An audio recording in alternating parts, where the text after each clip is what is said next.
اعوذ باللہ من الشیطان اللعین الرجیم بسم اللہ الرحمن الرحیم الحمد للہ الذی ہدانا لہذا وما كنا لنہتدی لولا ان ہدانا اللہ لقد جاءت رسل ربنا بالحق الصلاة والسلام على رسول المسدد والمصطفى الأمجد والمحمود الأحمد أبي القاسم محمد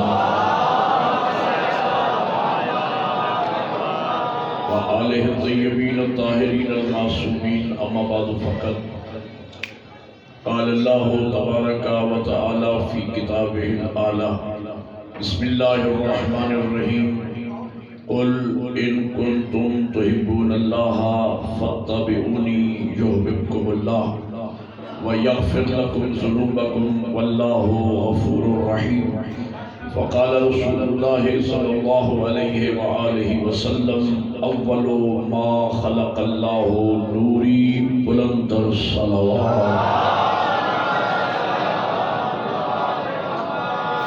برادران ملت اسلامیہ و عاشقان رسول و آل رسول، میں سب سے پہلے ربیع الاول کی مناسبت سے اللہ کے محبوب کی اس دنیا میں آمد کے اس خوبصورت ترین موقع پر دل کی اتھاہ گہرائیوں سے عالم اسلام کے مسلمانوں کی خدمت میں بالعموم اور کوٹ مٹھن کے عاشقان مصطفیٰ کی خدمت میں بالخصوص اور اپنے زمانے کی حجت کی بارگاہ مقدس میں بالاخص مبارکباد پیش کرتا ہوں.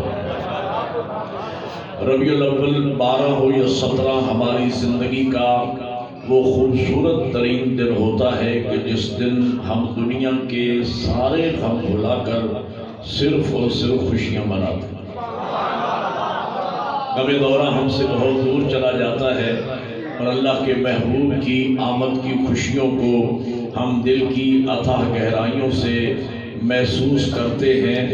اور محرم اور سفر کے گزرنے کے بعد، ایام غم گزرنے کے بعد، نواسے کے دن گزرنے کے بعد جب میں ربیع الاول میں حسین کے نانا کی خوشیوں کا جشن پڑھتا ہوں اور عاشقان مصطفیٰ اور عاشقان حسین کے چہروں پہ مسکراہٹیں دیکھتا ہوں اور پھولوں کی پتیاں نچھاور کرتے دیکھتا ہوں، تو ایسے میں میرے دل و دماغ کی گہرائیوں میں جذبات کا ایک سمندر سا موئزر ہو جاتا ہے اور میرا دل یہ چاہتا ہے کہ کاش آج میری آواز دنیا کے ان ناعاقبت اندیش لوگوں تک پہنچ سکتی کہ جو محرم اور چہلوں میں ہمیں رونے کا تانا دیتے ہیں. میں انہیں کہتا کہ ربیع الاول میں ہمیں ہنستے بھی دیکھ لو.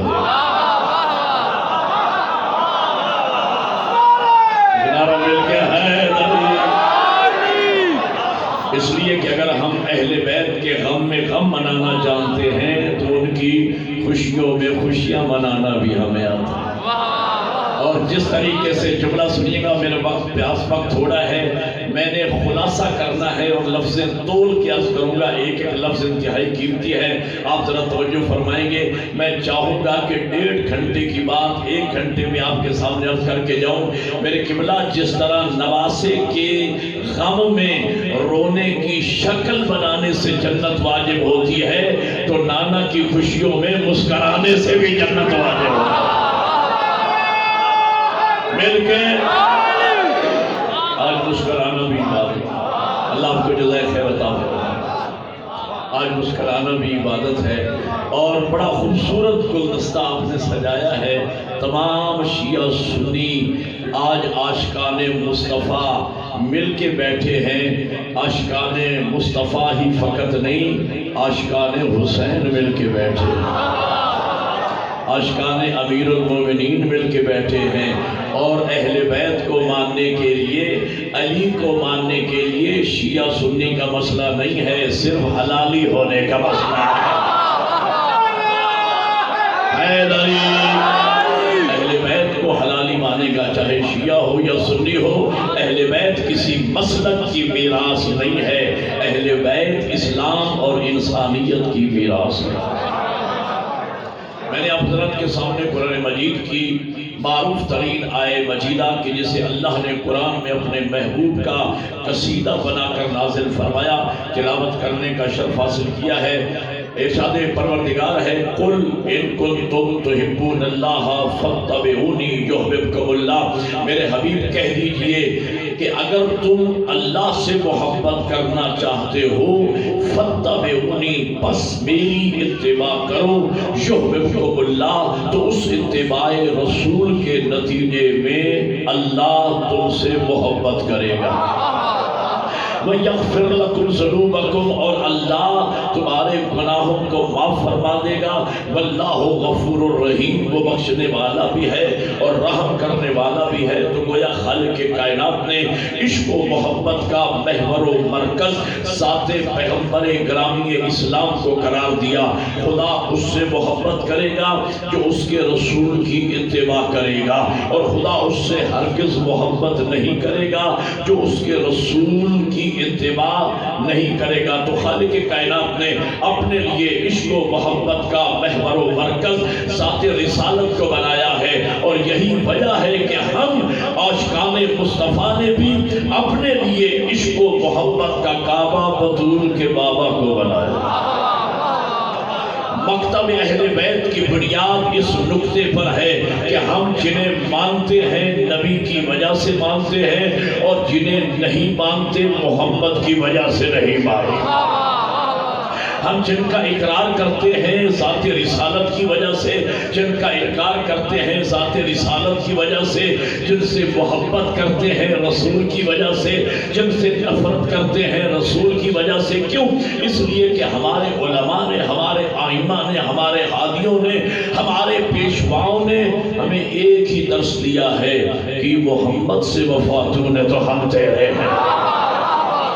ہمارے ہادیوں نے ہمیں درس دیا ہے کہ دیکھو، ذات پیغمبر کی برابری کا تصور نہ کرنا، پیغمبر اسلام کو اپنے جیسا بشر نہ کہنا، پیغمبر کی آواز سے اپنی آواز کو بلند نہ کرنا، پیغمبر اسلام کے آگے نہ چلنا، پیغمبر جس وقت جو مانگے دے دینا، اور پیغمبر اسلام کو راویوں کی روایتوں کے آئینے میں نہ ماننا بلکہ قرآن کی آیتوں کے آئینے میں ماننا۔ اور اس کا سبب یہ ہے کہ قلب مصطفیٰ پر کسی راوی کی روایتیں نازل نہیں ہوئی، قرآن کی آیتیں نازل ہوئی۔ قرآن کی آیتیں بتائیں گی کہ عظمت مصطفیٰ کیا ہے، قرآن کی آیتیں سمجھائیں گی کہ مقام مصطفیٰ کیا ہے۔ میرے قبلہ، میں ایک بات کہنے چلا ہوں، زیرک لوگ تشریف فرما ہے۔ اس وقت امت مسلمہ میں جتنا اختلاف ہے، جتنا انتشار ہے، جتنی فرقہ بندی ہے، اس کی ایک ہی بنیاد ہے، اور وہ یہ ہے کہ مسلمانوں نے عظمت مصطفیٰ کو نہیں سمجھا۔ اگر مسلمان عظمت مصطفیٰ کو درک کر لیتے، حقیقت محمدیہ کو سمجھ لیتے، آج امت میں نہ اختلاف ہوتا، نہ انتشار ہوتا، نہ فرقہ بندی ہوتی۔ میں ایک دعویٰ کرنے چلا ہوں، اس پر دلیل بھی عرض کروں گا، جنہیں سمجھ آئے وہ میرے ساتھ بولتے رہیں۔ میرا دعویٰ یہ ہے کہ اگر امت مسلمہ عظمت مصطفیٰ پہ اکٹھی ہو جاتی، آج امت میں نہ اختلاف ہوتا، نہ انتشار ہوتا، نہ فرقہ بندی ہوتی، بلکہ ایک امت ہوتی۔ ایک چھوٹی سی مثال کا میں سہارا لینے لگا ہوں بات کو سمجھانے کے لیے۔ دیکھیں، حکومت پاکستان نے روئے ہلال کمیٹی بنائی ہے۔ اس روئے ہلال کمیٹی کا ایک ہی مشن ہے، کیا؟ کہ ہر اسلامی مہینے کی پہلی تاریخ کو ثابت کیا جائے۔ یہ روئے ہلال کمیٹی 5ویں تاریخ کو ثابت کرنے کے لیے نہیں ہے، 10ویں تاریخ کو ثابت کرنے کے لیے نہیں ہے، 20ویں تاریخ کو ثابت کرنے کے لیے نہیں ہے، پہلی تاریخ کو ثابت کرنے کے لیے ہے۔ کیوں؟ اس لیے کہ حکومت یہ سمجھتی ہے اگر امت مسلمہ میں پہلی تاریخ پر اختلاف ہو گیا، یہ اختلاف آخری تاریخ تک جائے۔ توجہ پتہ نہیں آپ فرما رہی یا نہیں؟ اگر امت مسلمہ میں پہلی تاریخ پر اختلاف ہو گیا تو یہ اختلاف آخری تاریخ تک جائے گا۔ میں کہتا ہوں یہی دلیل میری بھی ہے۔ اگر امت مسلمہ عظمت مصطفیٰ کو سمجھ لیتی، حقیقت محمدیہ کو درک کر لیتی، آج امت میں نہ اختلاف ہوتا، نہ انتشار ہوتا، نہ فرقہ بندی ہوتی، بلکہ ایک امت ہوتی۔ کیوں؟ اس لیے کہ جب 14 کے 14 محمد سمجھ میں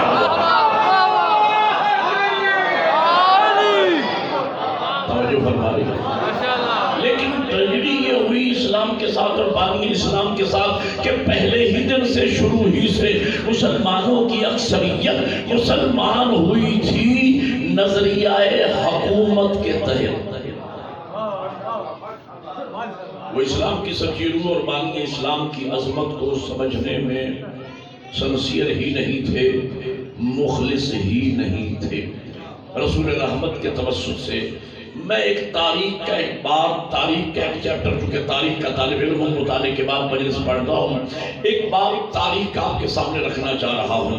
تاریخ یہ کہتی ہے کہ حضور جب فتح مکہ کے لیے مدینہ سے مکہ تشریف لے گئے تو یہ سن 8 ہجری کا واقعہ ہے، اور یہ بھی تاریخ کہتی ہے کہ جب حضور فتح مکہ کے لیے تشریف لے جا رہے تھے تو 10,000 کا لشکر تھا میرے نبی کے ساتھ، اور یہ بھی تاریخ کی لفظیں ہیں کہ جب حضور حدود مکہ میں داخل ہوئے تو سورج غروب ہوا چاہتا تھا۔ حضور نے مکہ کی پہاڑیوں کے درمیان لشکر اسلام کو جمع کیا اور خطاب فرمایا کہ ہم رات کو شہر مکہ میں داخل نہیں ہوگے، ہو سکتا ہے مد مقابل سے تلوار چلے اور مکہ کا تقدس پامال نہ ہونے پائے، ہم رات کو باہر انتظار کریں گے اور صبح امن کا سفید پرچم لے کر ہم شہر مکہ میں داخل ہوں گے۔ پڑھے لکھے چہرے میرے سامنے، میں ایک جملہ کہنے چلا ہوں، تاریخ عالم و آدم کا واحد لیڈر ہے میرا نبی، جو فاتح کی حیثیت سے شہر میں داخل ہوئے اور امن کا سفید پرچم لے کر داخل ہوئے۔ آپ نے پتہ نہیں غور فرمایا، انسانیت آدم و عالم کا واحد لیڈر ہے میرا نبی، فاتح کی حیثیت سے مکہ میں داخل ہوئے، اسی مکہ میں جس میں ابو سفیان بھی تھا کہ جو 20 سال مسلسل میدان جنگ میں اسلام اور مسلمانوں کے خلاف لڑتا رہا، اور اسی مکہ میں وہ یزید کی دادی ہندہ بھی موجود اور زندہ تھی کہ جس نے حضور کے چچا حضرت حمزہ کا جگر چبایا تھا، اور یہ سب لوگ موجود تھے، اور وہ بھی شکی بھی موجود تھا جس نے حضرت حمزہ کے سینے میں نیزہ اتارا تھا۔ لیکن یہ واحد لیڈر ہے میرا نبی جو فاتح کی حیثیت سے مکہ میں داخل ہوئے اور امن کا سفید پرچم لے کر داخل ہوئے۔ تاریخ یہ کہتی ہے کہ 10,000 کا لشکر مکہ کی پہاڑیوں کے درمیان پھیل گیا، اور یہ بھی تاریخ کی لفظیں ہیں، میں کچھ کہنے والا ہوں، ذرا توجہ فرمائیں گے۔ 2 فردیں ہیں، دونوں مکی ہیں، دونوں ہمسائے ہیں۔ ایک بات ذہن میں رہے کہ یہ فتح مکہ سے ایک رات پہلے کا واقعہ ہے، ان میں ایک فرد مسلمان ہے، ایک کافر ہے۔ مسلمان فرد کا نام جناب عباس ابن عبد المطلب ہے، یہ حضور کے چچا ہیں، اور کافر کا نام ابو سفیان ہے۔ میں نے عرض کیا کہ فتح مکہ سے ایک رات پہلے کی بات، یہ دونوں پہاڑی پہ سوار۔ اگر یہ پوائنٹ آپ سمجھ گئے تو گویا میں نے کوٹ مٹھر میں پورا اشرہ پڑھ دیا۔ یہ دونوں پہاڑی پہ سوار ہوئے۔ اب میں لفظ طول کیا کر رہا ہوں، ابو سفیان کے جس کی ساری زندگی بدر سے لے کر جنگ بدر سے لے کر خیبر تک ہر محاذ پر اسلام کے مقابلے میں رہا اور رسول اسلام کے مقابلے میں جنگیں لڑتا رہا، ایک ابو سفیان ہے اور دوسرے جناب عباس ابن عبد المطلب ہیں۔ یہ پہاڑی پہ سوار ہوئے، توجہ ایک ایک لفظ پر۔ ابو سفیان کہ جس کی ساری زندگی میدان جنگ میں لڑتے گزری تھی اسلام کے خلاف، اس کی تجربہ کار نگاہوں نے لشکر اسلام کی طاقت کا اندازہ لگانے میں دیر نہیں کی، اور ایک مرتبہ تہرانہ نگاہ دوڑانے کے بعد اور لشکر اسلام کی طاقت کا اندازہ لگانے کے بعد ابو سفیان نے جناب عباس کی طرف دیکھ کر کہا، عباس یار تیرے بھتیجے محمد نے کتنی بڑی حکومت بنا۔ کچھ لوگ تو پڑھے لکھے بیٹھے ہیں جو تاریخ سنا کرتے ہیں، اور میں تاریخ کا ایک اہم ترین باب پہلی زیارت و ملاقات میں آپ کے سامنے رکھنے چلا ہوں۔ اتنی بڑی حکومت بنا لی تیرے بھتیجے محمد نے صلی اللہ علیہ وسلم۔ تاریخ یہ کہتی ہے یہ سننا تھا جناب عباس کے چہرے پہ جلال اتر آیا، خون اتارا جناب عباس کے چہرے پر، اور جناب عباس نے جلال میں آ کر ابو سفیان کی طرف دیکھ کر کہا یہ حکومت نہیں رسالت ہے۔ پتہ نہیں آپ سمجھے یا نہیں؟ ایک نعرہ مل کے حیدری، جسے تو حکومت سمجھ رہا ہے نا، یہ حکومت نہیں ہے، یہ رسالت ہے، رسالت۔ اگلے دن ظلم یہ ہوا کہ وہ ابو سفیان بھی مسلمان ہوا۔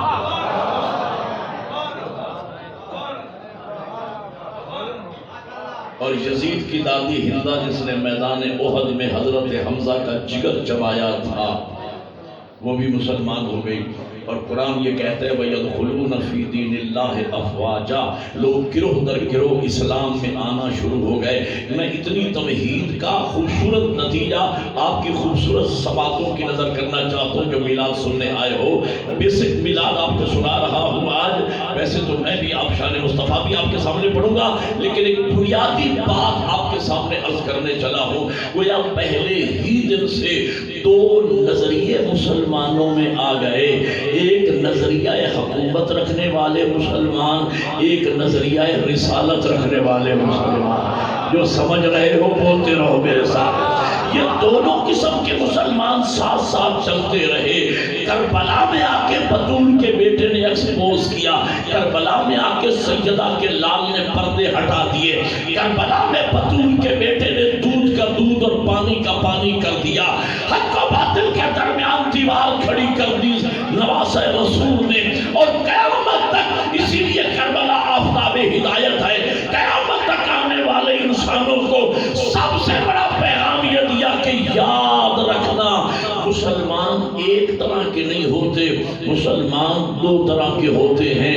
اس لیے کہ اذان یزید کی طرف بھی آ رہی تھی، اذان حسین کی طرف۔ پتہ نہیں آپ سمجھ بھی رہے یا نہیں سمجھ رہے؟ اذان یزید کی طرف بھی آ رہی تھی، اذان حسین کی طرف بھی آ رہی تھی، نماز یزید کی طرف بھی پڑھی جا رہی تھی، نماز امام حسین کی طرف بھی پڑھی جا رہی تھی، تلاوت قرآن یزید کی طرف بھی تھی، تلاوت قرآن امام حسین کی طرف بھی تھی، جمعہ یزید کی طرف بھی قائم ہو رہا تھا، جمعہ امام حسین کی طرف بھی قائم ہو رہا تھا۔ لیکن ان دونوں مسلمانوں میں فرق یہ تھا، یزید حکومتی اسلام کا نمائندہ تھا کہ ابو سفیان کا پوتا تھا، حسین رسالتی اسلام کا نمائندہ تھا کہ محمد کا نواز تھا۔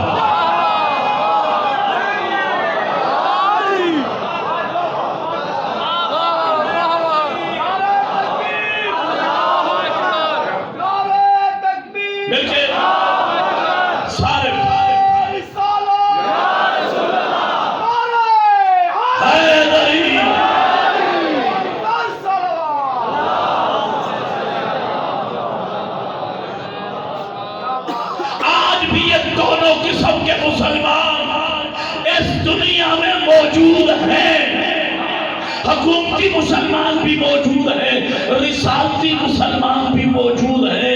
ہمیں کیسے پتا چلے کون حکومتی مسلمان ہیں اور کون رسالتی مسلمان ہیں، کون یزیدی مسلمان ہیں، کون حسینی مسلمان ہیں؟ ہمیں کیسے پتا چلے؟ اب احسان عظیم کیا پروردگار نے، اس نے مسئلہ ہی حل کر دیا، ہر سال عاشور کو درمیان میں رکھ دیا۔ اب آپ نہ سمجھو تو میرا کیا قصور ہے یار۔ عاشور کو درمیان میں رکھ دیا تاکہ رسالتی اور حسینی، حکومتی اور یزیدی مسلمانوں میں نکھیرا ہوتا رہے۔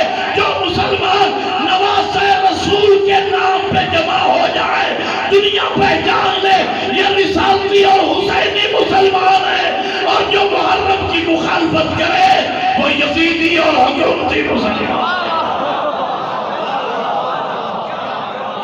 عاشور کو معیار قرار دیا،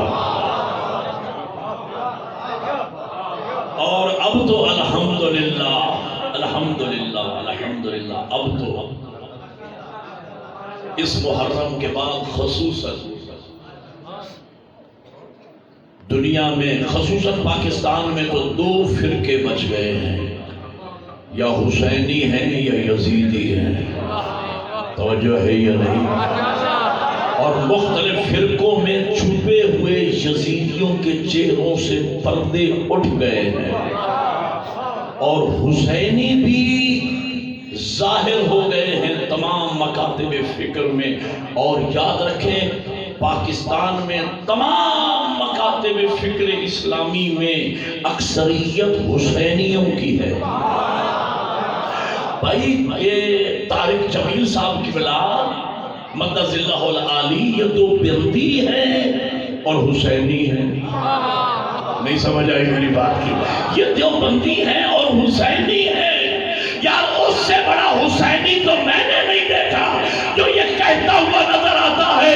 دیوبندی حسینی سنیے گا میری بات، جو کہتا ہوا نظر آتا ہے کہ میں جب بھی بارگاہ رسالت میں گیا، جب بھی میں مدینہ میں گیا، جب بھی میں نے روضہ رسول پہ حاضری دی، اور بعد میری طرف دیکھو میں آپ سے جملہ کہہ رہا ہوں، اور بارگاہ رسالت میں نے ہر دفعہ ایک ہی التجا کی، اے اللہ کے رسول میری درخواست یہ ہے کہ مجھے قیامت کے دن اللہ تیرے بیٹے حسین کے میراثیوں میں شمار کرے.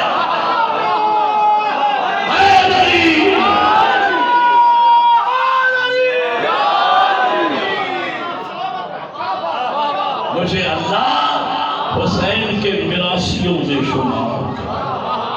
اور وہ تو نام بھی لیتے ہیں کہ ہمارے وہاں تلمبہ میں صدیق میراثی ہوتا تھا ہمارے بزرگ کا. اللہ مجھے بھی صدیق میراثی بنائے، حسین کا میراثی. یہ دیوبندی میں حسینی ہے.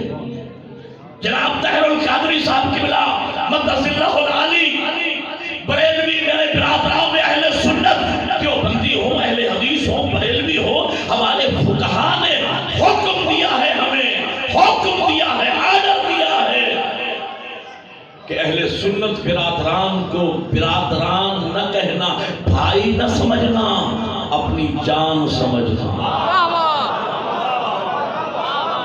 سید علی سیستانی ہمارے جو فقیہ اعظم ہیں، فقیہ عالم ہیں، مجتہد عالم ہیں، اس وقت نائب امام ہیں. ان کا حکم ہے کہ برادران اہل سنت کو بھائی نہ کہو، انہیں اپنی جان کہو. ان کی عزت ہماری عزت، ان کی ناموس ہماری ناموس، ان کی جان ہماری جان. اور جو ہے جناب طاہر القادری صاحب کی بلا کے یہ جملہ میں نے خود سنا. فرماتے ہیں کہ میں حسین کے دروازے کا ساگ ہونا اپنے لیے شرف سمجھتا ہوں. اور ایسی خوبصورت توجیہ بیان کی جناب ڈاکٹر طاہر القادری صاحب کی بلا نے. فرماتے ہیں حسین منی و انا من الحسین کی اتنی خوبصورت تعبیر میں نے شیعہ علماء سے آج تک نہیں سنی جو طاہر القادری صاحب نے فرمائی ہے. فرماتے ہیں حسین منی و انا من الحسین. نبی کی حدیث ہے کہ حسین مجھ سے ہے، میں حسین سے ہوں. یہ تو بات سمجھ میں آتی ہے حسین مجھ سے ہے کہ نواسا نانا سے ہوتا ہے، میں حسین سے ہوں. کیا مطلب؟ کیا خوبصورت تعبیر فرمائی. فرماتے ہیں میں حسین سے ہوں. اس کی تفسیر یہ ہے کہ سن 4 ہجری 3 شعبان سے لے کر 10 محرم 61 ہجری تک حسین و منی،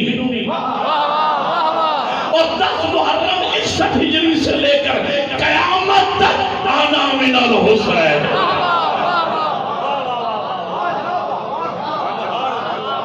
توجہ ہے یہ دیکھیں. اور ایک مجلس میں مجھ سے پہلے بریلوی اہل سنت عالم دین اپنے زمانے کا ایک حسینی گفتگو کر رہا تھا مجھ سے پہلے، اور خدا کی قسم جب میں نے اس کی گفتگو سنی تو مجھے اپنی گفتگو اس سے بہت نیچے نظر آئی. انہوں نے کہا میرے بعد ایک شیعہ مولانا پڑھنے والے ہیں، وہ اپنے مولا حسین کو مولا مانتے ہیں، امام مانتے ہیں، پیشوا مانتے ہیں، لیکن ہمارے بزرگ معین الدین چشتی اجمیری جو ہمارا اہل سنت کا پیشوا ہے وہ کہتے ہیں الدین آستے حسین. ہم تو حسین کو اپنا دین مانتے ہیں. یہ اہل سنت میں حسینی ہے، اہل حدیث میں حسینی ہے، دیوبندیوں میں حسینی ہے، پاکستان میں حسینیوں کی اکثریت ہے. اور بھائی مولانا عبدالستار ایٹی مرحوم اللہ ان کے درجات بلند فرمائے، ان کا مسلک بھی حسینی تھا. دلیل ہے میرے پاس اور یہ عام ریکارڈ ہے، آپ نیٹ پہ جا کے دیکھ سکتے ہیں کہ ان سے کسی نے پوچھا کہ آپ کا مسلک کیا ہے، آپ شیعہ ہیں، سنی ہیں، بریلوی ہیں، اہل حدیث ہیں، دیوبندی ہیں؟ پلٹ کے انہوں نے جواب دیا کہ واقع کربلا کے بعد 2 فرقے بچ گئے ہیں، یا یزیدی ہیں یا حسینی، اور میرا مسلک حسینی ہے۔ اور ایک صاحب نے دوسرے سے پوچھا کہ آپ کا مسلک کیا ہے؟ ایک حسینی نے، ایک عزادار نے، ایک مومن نے دوسرے مسلمان سے پوچھا کہ تیرا مسلک کیا ہے؟ اس نے کہا میرا مسلک انسانیت ہے۔ تو وہ مومن کہنے لگا کہ پھر کھل کے کیوں نہیں کہتے کہ حسینی ہوئے؟ حسینیت یعنی انسانیت، حسینیت کا مسلک انسانیت کا مسلک ہے، لیکن چھپے ہوئے یزیدی بھی آج ظاہر ہو رہے ہیں۔ خدا کی قسم جب سے یزیدیوں نے امام حسین کے خلاف اور یزید کی حمایت میں سر پھیلانا شروع کیا ہے، شیعہ علماء سے زیادہ آگے بڑھ کر اہل سنت علماء نے، چاہے دیوبندی ہوں، اہل حدیث ہوں، بریلوی ہوں، انہوں نے سب سے آگے بڑھ کر امام حسین کے حق پر ہونے کی تصدیق بھی کی ہے اور ڈیفنس بھی کیا ہے، اور یزید کے چہرے سے پردے بھی اٹھائے ہیں، اور خصوصاً برادران اہل سنت میں سے خصوصاً وہ طبقہ جو خانقاہی ہے، جو درباروں کو ماننے والا ہے، اور درباروں کے سجادہ نشینوں کی ایک لمبی فہرست میرے پاس موجود ہے کہ جنہوں نے یزید اور یزیدیت کے خلاف باقاعدہ قیام کیا۔ نیٹ پہ آپ دیکھ سکتے ہیں، یہ سب حسینی ہے، ہم سب حسینی ہیں۔ لیکن بعض لوگ ہیں، اسلام آباد کے ملا، میں بدبخت کا نام نہیں لینا پسند کرتا، وہ یہ کہتا ہے کہ جب میاں اس دور میں جو اصحاب تھے، جب اصحاب نے یزید کی بیعت کر لی تھی تو ہم کیسے یزید کو برا کہیں؟ اس مسئلے کا جواب بھی آج سے 9 صدی پہلے دیوبندیوں میں ایک حسینی نے جواب دیا تھا۔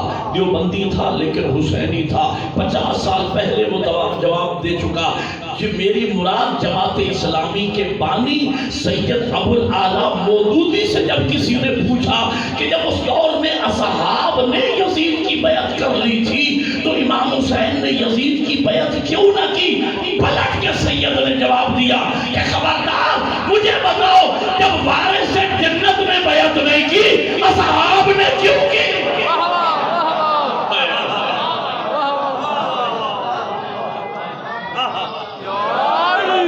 کہ جب وارث جنت، جب نواسہ رسول نے بیعت نہیں کی، اصحاب کو کیسے جرأت ہوئی یزید کی بیعت کرنے کی؟ اور ہے یا نہیں؟ اور یزید، اور کراچی میں آپ نے سنا یزید امیر المومنین کے نعرے لگائے گئے، ظلم ہے یا؟ ایک بات میں بیچ میں روک کے کہنا چاہتا ہوں، ذرا سر ایک بات یاد رکھنا، امیر المومنین قبلہ عالمگیر قبلہ حسن رضا صاحب تشریف فرمائے، مجھ سے سینئر شخصیت ہے۔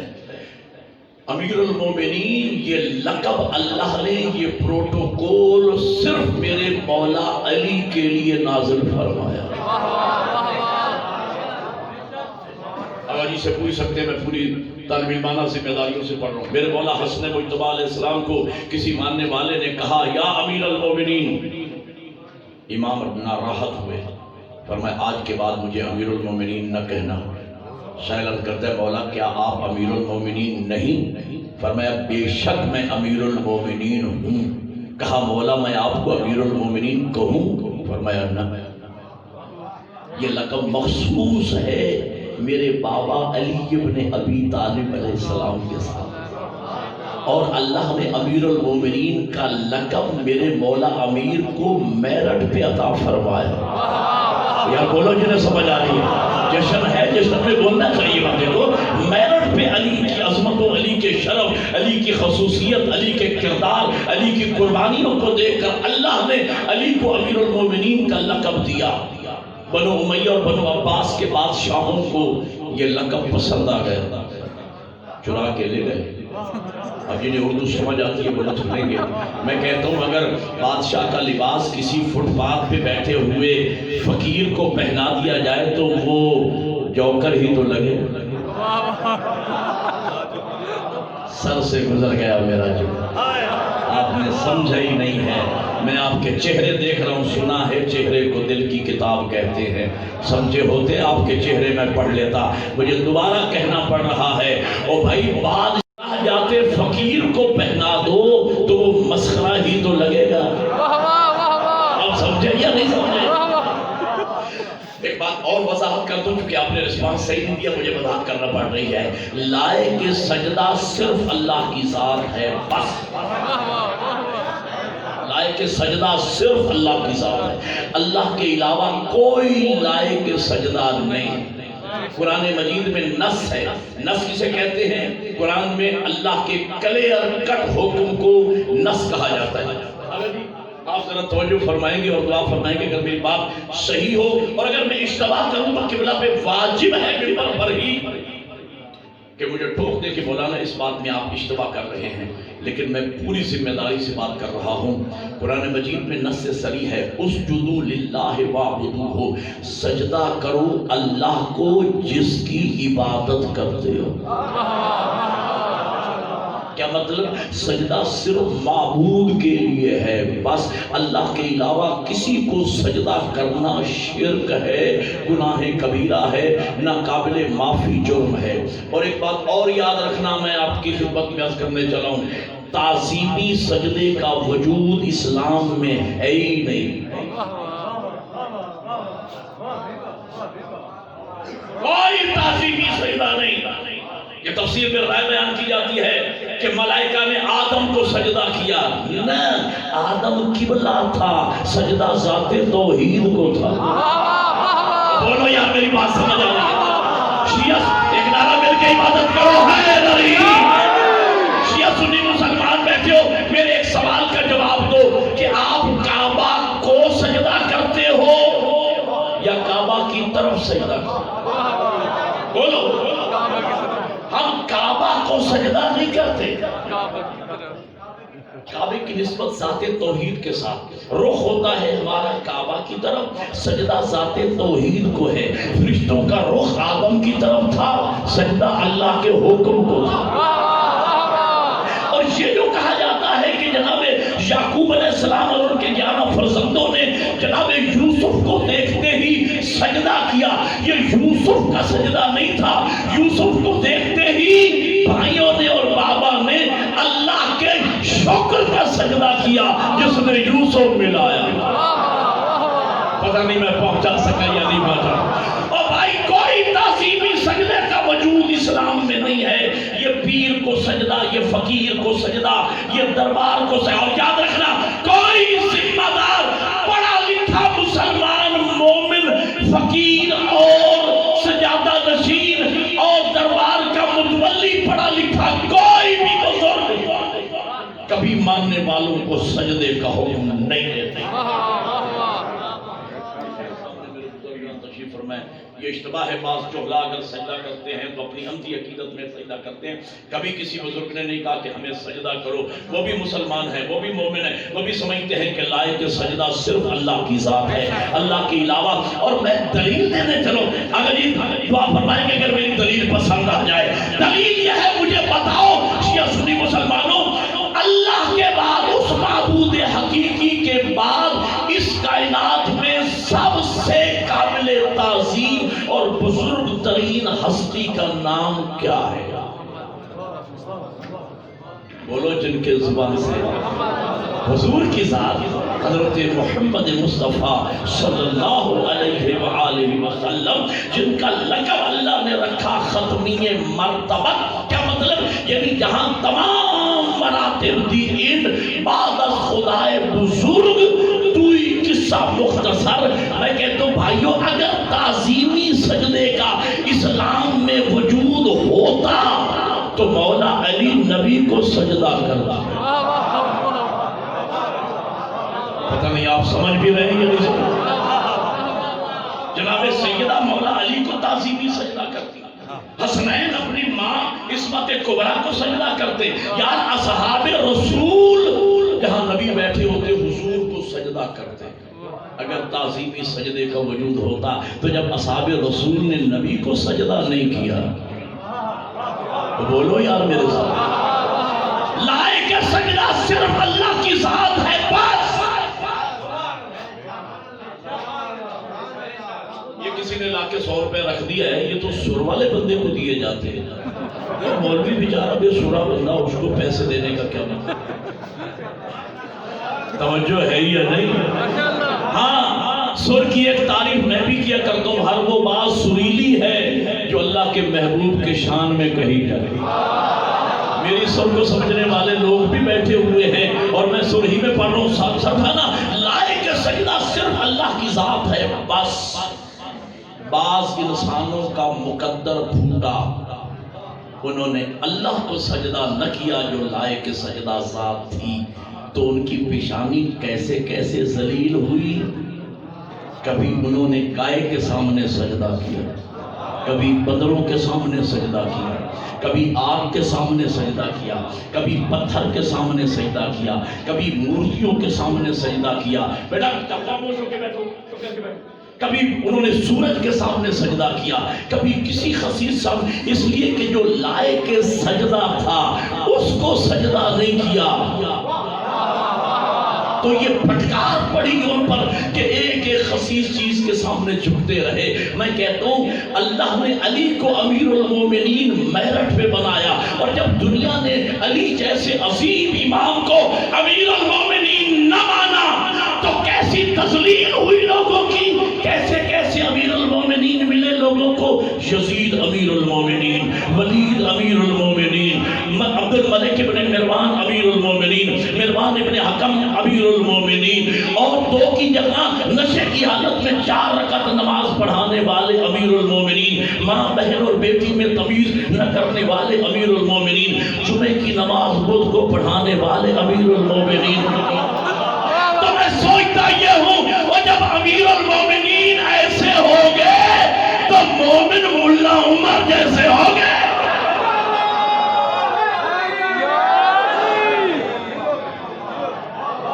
آپ کو میرے خیال لطف نہیں آیا جملے کا۔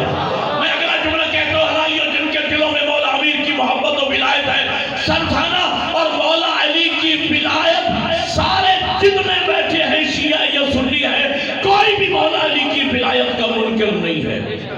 جناب طاہر القادری صاحب قبلہ نے کتاب بھی لکھی ہے مولا علی کی ولایت پہ، کیا نام ہے اس کا؟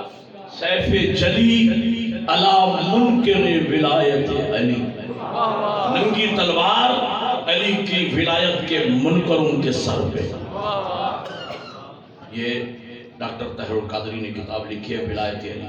کیو ٹی وی پر میں نے آج سے چند سال پہلے، 12-14 سال پہلے میں نے ان کا خطاب سنا تھا۔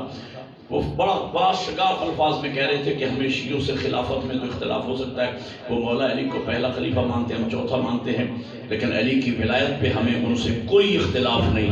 ان کا پہلا ولی بھی علی ہے، ہمارا پہلا ولی بھی علی ہے۔ اس لیے کہ جس مسلک کو ہم مانتے ہیں قادری چشتی، ہمارا مسلک طریقت ہے، طریقت کی بنیاد ولایت ہے، ولایت کا مرکز علی ہے۔ او میرے بھائیوں، یہ مذہب کسے کہتے ہیں؟ بات آگئی تو سنیے، مذہب کسے کہتے ہیں؟ مذہب کہتے ہیں راستے کو۔ مذہب کا لغوی معنی ہے کہ بلا سے پوچھ لیجیے راستہ۔ یہ خلافت والے خلافت پہ کیوں ہیں؟ وہ سمجھتے ہیں یہ صحیح راستہ ہے جنت میں جانے کا۔ امامت والے امامت پہ کیوں ہیں؟ وہ سمجھتے ہیں یہ صحیح راستہ ہے جنت میں جانے کا۔ طریقت والے طریقت پہ کیوں ہیں؟ وہ کہتے ہیں یہ صحیح راستہ ہے جنت میں جانے کا۔ امامت والوں کا پہلا علی، خلافت والوں کا چوتھا علی، طریقت والوں کا بھی پہلا علی۔ میں کہتا ہوں جنت کی ٹرین چاہے وائے خلافت جنت میں جائے، یا وائے امامت جنت میں جائے، یا وائے طریقت جنت میں جائے، علی ہدایت کا وہ جنکشن ہے کہ اسے علی جنکشن سے گزر کر ہی جانا پڑے گا۔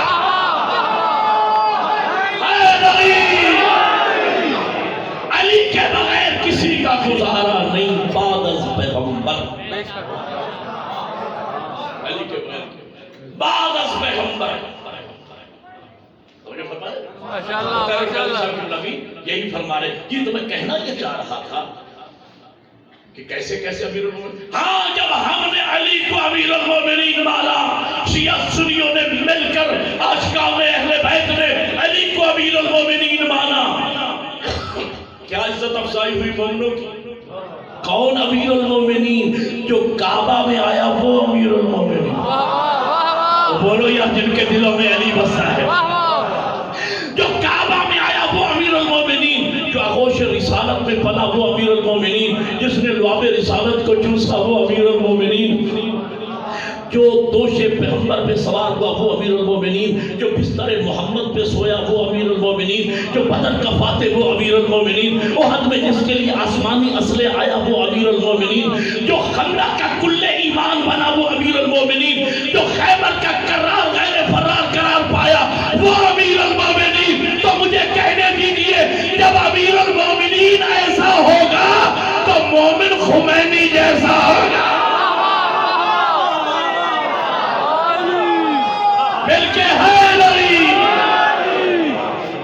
جب امیر المومنین ایسا ہوگا تو مومن خامنائی جیسا ہوگا. مومن سید حسن نصر اللہ جیسا ہوگا. اور ہے جی تو میں کہنا یہ چاہ رہا تھا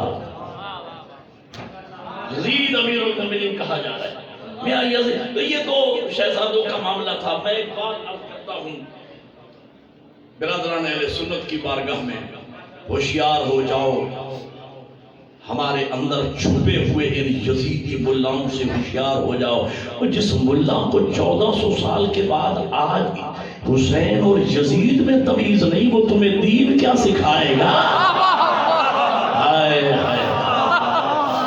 وہ کہتے ہیں میاں یہ تو یزید جمہوری خلیفہ تھا. مان لیا بھائی اس کا باپ اس کے لیے بیعت بھی لے کے مرا تھا اور عالم اسلام نے اس کی بیعت کر لی تھی, اکیلے حسین نے نہیں کی تھی. مان لیا میں نے جمہوری خلیفہ تھا. یہاں چیئرمین صاحب بھی تشریف فرما ہے اور الیکشن لڑنے والے لوگ بھی بیٹھے ہوئے ہیں. جمہوریت ہمارے پاکستان میں بھی ہے. اپوزیشن تو جمہوریت کے پنپنے کا سبب ہوتی ہے. اگر یزید جمہوری خلیفہ ہوتا اسے تو خوش ہونا چاہیے تھا کہ چلو اکیلا حسین صحیح, کم از کم اپوزیشن ہے تو صحیح. لیکن وہ مصر تھا. بات سمجھ کے بولنا میرے ساتھ. 12-14 بندے سمجھ کے بولیں گے. میں لاہور تک مطمئن جاؤں گا لیکن جنہیں سمجھ آئے وہ بولیں. یزید اس عالم اسلام یزید کی بیعت کر چکا. آج میری تحقیق ہے آج دنیا میں 27 ملک ایسے ہیں جن پر اس زمانے میں اکیلے یزید کی حکومت تھی. یزید کی حکومت میں سورج غروب نہیں ہوتا تھا. جب عالم اسلام بیعت کر چکا حسین نے نہیں کی نا, اس کو تو خوش ہونا چاہیے تھا کہ چلو اکیلا حسین صحیح, کم از کم اپوزیشن ہے تو صحیح. لیکن وہ مصر ہے جب تک حسین میری بیعت نہیں کریں گے.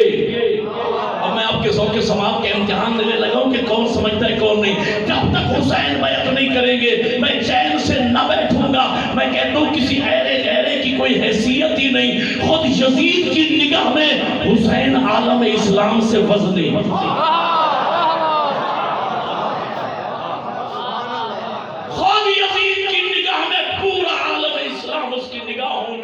حیثیت نہیں رکھتا حسین کے مقابلے میں. وہ کہتے ہیں جب تک حسین بیعت نہیں کریں گے میں چین سے نہ بیٹھوں گا.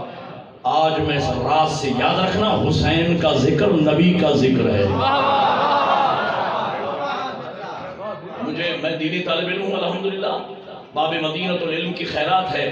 میں صرف لفظ رحمت پر ابھی گفتگو شروع کروں اور آذان فجر تک صرف لفظ رحمت پر آپ کو حضور کے فضائل سناؤں. فضائل ختم نہیں ہوں گے لیکن میں ایک اہم ترین پیغام اور میسیج دینا چاہ رہا ہوں تاکہ میرا پیغام پہنچے میری پہلی ملاقات میں. ہاں یزید کے بارے میں, یزید کیوں مصر ہے بھائی, راز کیا ہے؟ شیعہ سنی دوستو مسئلہ سمجھ کے جائیے گا. راز یہ تھا یہ بدبخت جانتا تھا اگر حسین میرے ہاتھ پہ ہاتھ رکھ دے تو یہ اکیلے حسین کا ہاتھ نہیں, حسین و منو. اور یار بولا کرو اگر بات سمجھ میں آئے. یہ رسول اللہ کی بیعت ہو جائے گی, یہ 1,24,000 انبیاء کی بیعت ہو جائے گی. دعاؤں میں یاد کرو گے ساری زندگی. پہلی زیارت و ملاقات میں جو میں جملہ ہدیہ کرنے جا رہا ہوں آپ کو, یہ بیعت لے کے چاہتا کیا تھا, پیچھے راز کیا ہے. آغا جی بخاری صاحب میں راز ایک جملے میں پوری کتاب بیعت جوانوں کے حوالے کرنا چاہتا ہوں, شیعہ سنی حسینیوں کے حوالے کرنا چاہتا ہوں آپ کے مولا حسین کی حمایت میں. اور آپ نے میرے ساتھ بولنا ہے اور حسینیت زندہ باد, یزیدیت مرد آباد کا نعرہ بھی اگر دل چاہے تو لگا دینا ہے. لیکن میں بات بڑی کہنے چلو اٹھانا، یہ بات سمجھ آ گئی تو گویا میں نے 10 اشرے پڑھ دیے کوٹ مٹھن میں، لیکن میری بات کو سمجھ کے بولنا۔ میں کہنا یہ چاہ رہا تھا یزید کیوں چاہتا تھا کہ حسین بیعت کرے؟ وہ جانتا تھا اگر حسین نے میری بیعت کر لی نتیجہ کیا نکلے گا؟ پھر میں مستند ہو جاؤں گا، پھر میں جو کہتا جاؤں گا دین بنتا جائے گا، جو کرتا جاؤں گا دین بنتا جائے گا۔ یعنی اس کا ایک جملے میں پوری کتاب یہ ہے، اس کا منصوبہ یہ تھا کہ بیعت کے ذریعے سامنے بینر ہو اسلام کا، پیچھے نظام چلے کفر کا، سامنے نام ہو محمد کا، پیچھے نظام چلے دشمنان محمد کا۔ بطور کے بیٹے نے میدان کربلا میں یزید کو چیلنج دیا، یزید حسین کی زندگی میں یہ کیسے ہو سکتا ہے؟ نام میرے نانا کا ہو، کردار تیرے دادا کا۔ مل کے ہائے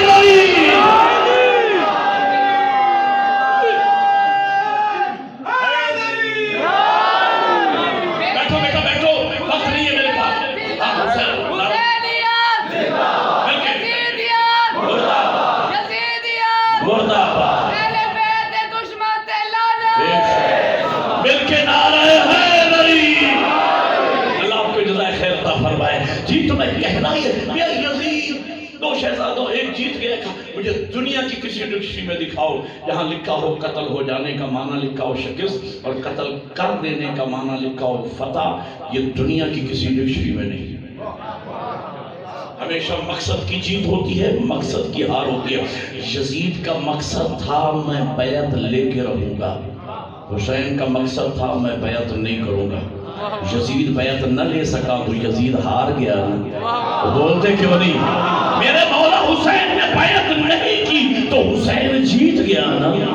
تو چونکہ یزید حاکم ہونے کے باوجود ہار گیا، اس نے اپنی ہار اور شکست کا بدلہ لینے کے لیے طاقت کا وہی معنی استعمال کیا اور امام کو شہید کر دیا۔ اچھا وہ جاہل تو تھا ہی، وہ یہ سمجھا کہ میں امام کو قتل کر دوں گا، جو سمجھے صرف وہ بولے میں قتل کر دوں گا تو حسین مر جائیں گے، لیکن وہ جاہل سمجھ نہ پایا قتل ہے ظالم کے اختیار میں، موت ہے اللہ کے اختیار میں۔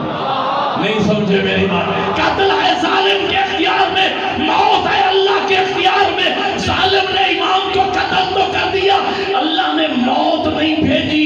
دلیل یہ ہے کہ نوک نیزہ پہ تلاوت قرآن ہو رہی ہے، اور یہی وجہ ہے یزید کو مرے ہوئے 1400 سال ہو گئے، میرا حسین کل بھی زندہ تھا۔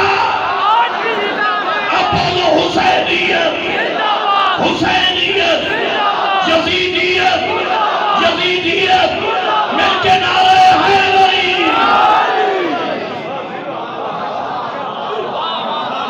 اور ہے یا نہیں؟ میرا حسین زندہ ہے، حسین زندہ ہے۔ اللہ کی پہلی تخلیق کا مظہر ہے میرا نبی۔ آؤ میں تمہیں شان مصطفیٰ سناؤں، سر اٹھاؤ عاشقان رسول، آؤ میں تمہیں شان رسالت سناؤں، شان مصطفیٰ سناؤں۔ اور میں اپنی کم علمی کے مطابق شان مصطفیٰ پڑھوں گا، اپنی کم علمی اور کم بساطی کے مطابق، اس لیے کہ میرا نبی تو وہ ہے، توجہ، میرا نبی تو وہ ہے جس کے لیے مولا علی فرما رہے ہیں انا عبد من عبید محمد۔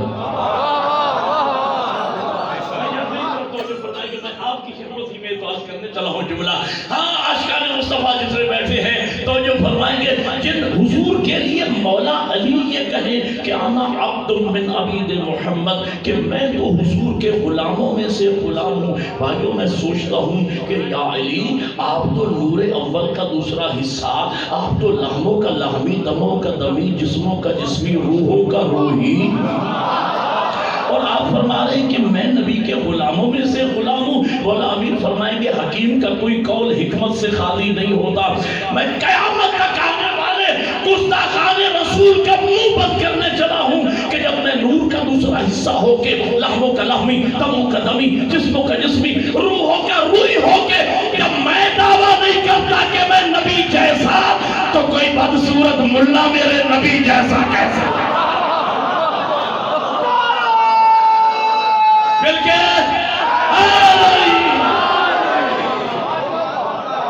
اپنی کم علمی کے مصطفیٰ کے چند جملے کہوں اور آپ سے اجازت لے لوں. میرے پاس وقت بہت کم بچ گیا. میں چاہتا تھا کہ 1.5 گھنٹہ پڑھوں لیکن آدھا گھنٹہ مجھ سے لے لیا گیا. اب میں 1 گھنٹہ پڑھ کے آپ کی زحمت کو تمام کر دوں گا. زندگی رہی تو پھر کبھی میلاد آپ کو سناؤں گا، لیکن آج کی حد تک ان 10 منٹوں میں جملے سن لیجیے اور میں چن کے 10 جملے آپ کی خدمت میں عرض کروں گا. اور پہلا جملہ یہاں سے سماعت فرمائیے. اللہ کی تخلیق، حضور کی حدیث ہے، اول ما خلق اللہ نوری، سب سے پہلے اللہ نے میرے نور کو خلق فرمایا.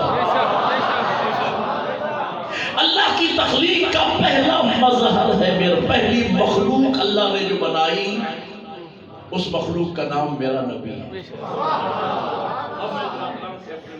بزرگوں سے اکابرین جو یہاں تشریف فرما ہے، محسنین میرے، ان سے خصوصی توجہ کا طالب ہوں، دعا فرما دیں گے.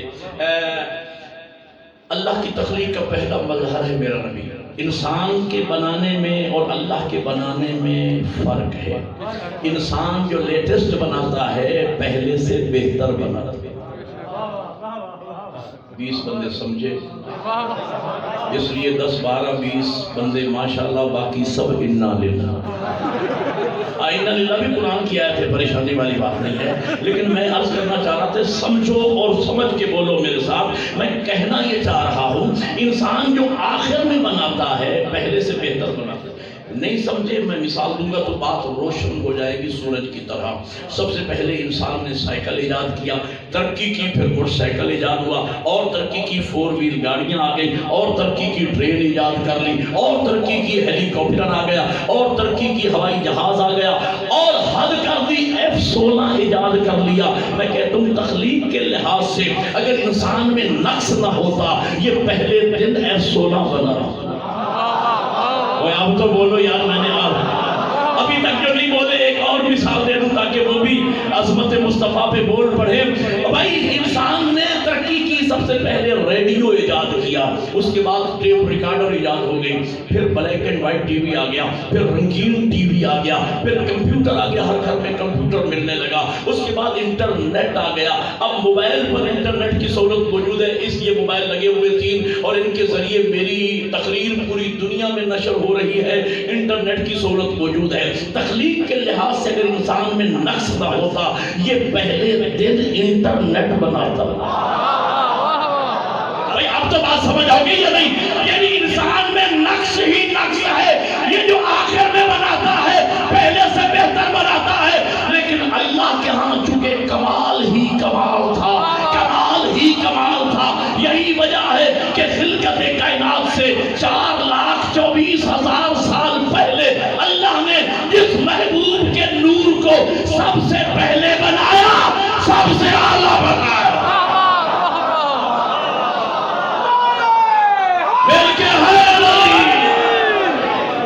یہاں تو دربار کے سائے میں بیٹھے ہو یار، خواجہ فرید رحمت اللہ علیہ کے دربار کے سائے میں بیٹھے ہو، لیکن آپ کو میلاد کے نعرے لگانے نہ آئے.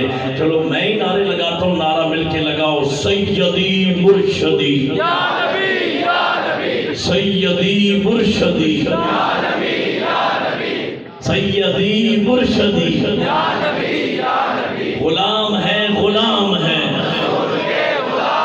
غلام ہے غلام ہے غلام یہ رسول میں، غلام یہ رسول میں. مل کے نعرے حیدری ایسے لگاتے ہیں نعرے. پہلی ملاقات میں مجھے میلاد کے نعرے بھی سکھانا پڑ رہے ہیں. بڑے افسوس کی بات ہے. بہرحال نعرے آپ کو لگانا چاہیے تھے، لیکن بہرحال چونکہ میلاد ہے، خوشی کا موقع ہے. جی وہاں کمال ہی کمال تھا، لہذا اللہ نے جسے سب سے پہلے بنایا سب سے اعلیٰ بنایا، پھر اس جیسا کسی کو نہ بنایا. اب اس نور اول، اس مخلوق اول کی میرے جیسا ایک جاہل طالب علم بیچارہ کیا تعریف عرض کرے. اردو سمجھنے والے اللہ کرے کوئی ٹیچر بھی بیٹھے ہوں جو اردو پڑھاتے ہوں اور میری بات کی قدر کریں تو میں مطمئن جاؤں سفر کروں مطمئن ہو کر کے. کوئی تو میری بات کو سمجھا, میری طرف دیکھتے رہیں اور میری بات کو سمجھ کے بولے. میں آپ کے لیے لفظ کہہ رہا ہوں, ادھر ادھر دیکھا, لفظ آپ کا ضائع ہو جائے گا, میرا نقصان نہیں ہوگا. میں کہنا یہ چاہ رہا تھا, خدا کے لیے ہاتھ باندھ رہا ہوں, مسافر ہوں, سید ہوں, آپ کا مہمان ہوں, دینی طالب علم ہوں, ہاتھ باندھ کے کہہ رہا ہوں خدا کے لیے, جوہر کی قیمت جوہری ہی سے پوچھ. جوہر کی قیمت جوہری ہی سے پوچھئے. بھائی وہ بندہ کہ جس نے زندگی میں 1000 روپے کا نوٹ نہ دیکھا ہو, خدا کے لیے اس سے کوہ نور کی مالیت ماپنے کو نہ کرے. پتہ نہیں آپ کیا ذوق رکھتے ہیں, کیا سننا پسند کرتے ہیں.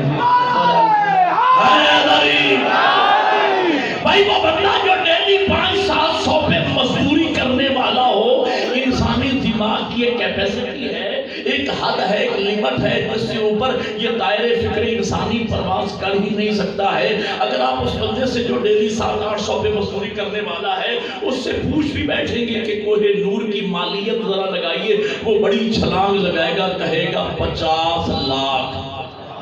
بھائی جان جلدی فوٹو نکالیے اور تشریف رکھیے تاکہ میں جملہ کہوں. وہ کہے گا 50 لاکھ. اس غریب کو کیا پتا بھائی کوہ نور کیا ہوتا ہے. میں کہتا ہوں وہ لوگ جن کی جیب میں وسائل کا ٹکا نہ ہو, وہ کیا جانے حسین کے نانا کے بنا.